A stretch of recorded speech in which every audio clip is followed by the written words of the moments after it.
Light is a privileged place in our universe. It's a special property. The speed of light is something that is unique, and it can allow us to do measurements that will maybe test fundamental theories. One very important technology for all of us in society at the moment is the GPS. It's the ability to get a pizza to your house. It's the ability, to navigate your way to your friend's house in some foreign city.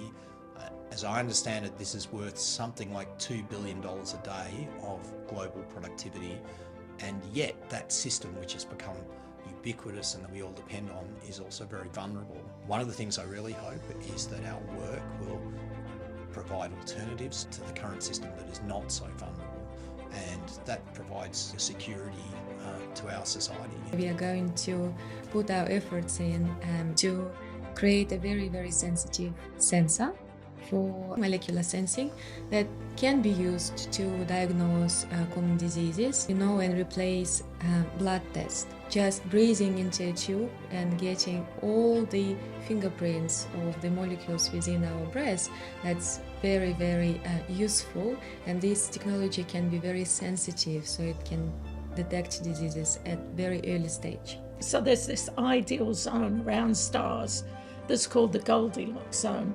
And we currently can't find Earth-like planets in that zone around any stars. That's because we don't have the technology to do it. So one of the goals of COMBS technology is to allow us to make the observations, to detect and study those planetary systems. Within the center, we hope to use different wavelengths or different colors of lights, so that we can also monitor, for example, gas emissions for maybe greenhouse gases, or if we think about measuring the ripeness of fruit, so having drones hover above orchids and measuring, it's now the right time to pick the fruit or water the plants, so having more intelligent farming. Applications like this, I think, are really exciting and are also playing to the strength of Australia. The internet's still growing at a rate of something like 25% a year. And so what this means is that the bits that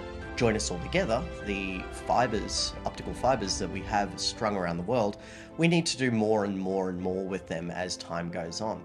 And so part of the challenge of the theme is being able to see whether we can use microcombs to accelerate progress in the internet, to be able to support our data needs going forward. Perhaps the thing that excites me the most is the applications we haven't thought of yet.